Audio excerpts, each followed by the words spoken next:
Sri Wahyaningsi, kemudian ada Pak Muhammad Sobari, kemudian ada Ketua Yayasan Pak Inus, dan mungkin ada pengurus yang lain, dan juga di sini ada Pak Bimo, panitia semuanya, Warek, ya mohon maaf kalau saya tidak sebut satu persatu. Dan juga yang sangat saya banggakan, saya lihat di sini banyak generasi muda yang hadir di sini. Ibu bapak semua, adik-adik yang saya kasihi. Mungkin kalau seandainya generasinya seperti saya, banyak cerita mengenai Romo Magno. Tetapi adik-adik di sini mungkin beberapa baru mendengar untuk pertama kali. Izin saya bercerita sedikit gitu ya. Saat Romo Magno saat itu gitu ya, sebenarnya mengisi masa-masa kisah remaja saya. Saat itu zaman Orde Baru gitu ya.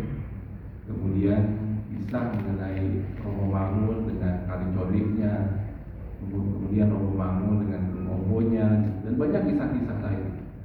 Mewarnai seorang remaja gitu ya, tinggal di Bogor gitu ya, namanya Yuda gitu ya. Mengenal saat itu ya sebagai remaja seorang Katolik gitu ya, yang mencoba mencari makna mengenai hidup, mencari tentang inspiratif hidup.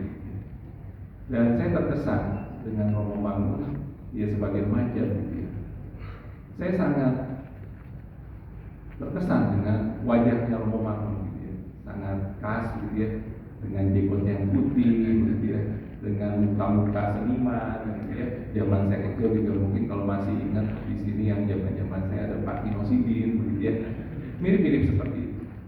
Dan kisah-kisah tadi mengilhami dan mungkin memberikan banyak inspiratif bagi kehidupan seorang remaja yang diberi nama Yuda tadi gitu ya. Dan itu juga memberikan warna tentang banyak hal inspiratif yang disampaikan. Kalau bisa saya sampaikan satu kata terkait dengan pernikahan Majaya, Romo Magno ini satu KUPP yang hidup gitu ya. Kristiani, belas asihnya, kemudian unggul dan profesional gitu ya. Semua orang mengakui karya-karya beliau gitu ya. Tadi ada sastrawan dengan pengakuan dan penghargaan internasionalnya. Kemudian beliau sebagai insinyur juga kita kenal dengan karya-karyanya gitu ya. Tetapi ini satu paket KUPP yang komplit gitu ya. Unggul profesional sebagai seorang arsitek, sebagai seorang budayawan, tetapi juga ada Kristiani dan kepeduliannya. Dan ini makin terasa. Saya kemarin flashback lagi karena hari ini saya harus memberikan sambutan 25 tahun gitu ya. Saya coba membuka karya-karya beliau gitu ya.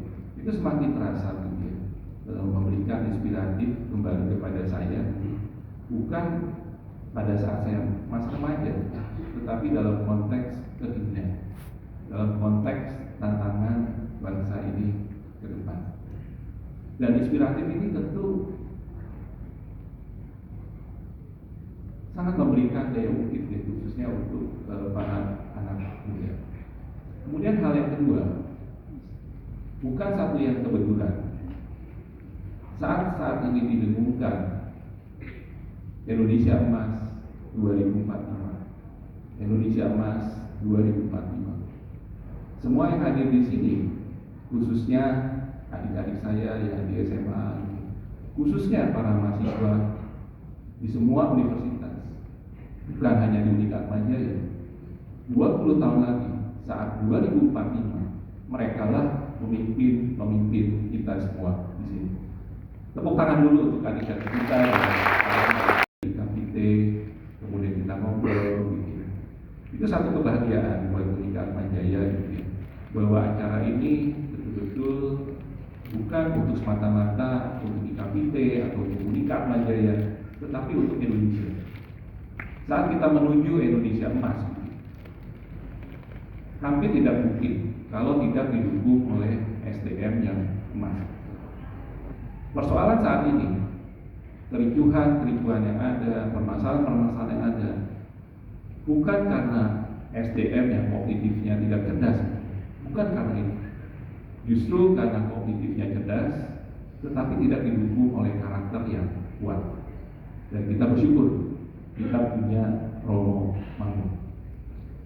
Cerdas, profesional, tetapi yang penting adalah memberikan tadi inspiratif, welas asih, dan kepedulian terhadap orang-orang yang terpinggirkan.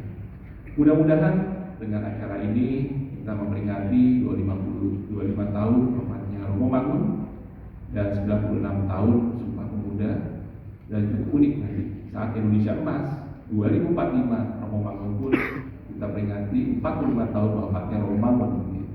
Dan mudah-mudahan inspiratif beliau sebagai KUPP yang hidup dengan welas asihnya, unggul, profesional, dan kepeduliannya menjadi inspiratif kita semua untuk mendukung Indonesia Emas.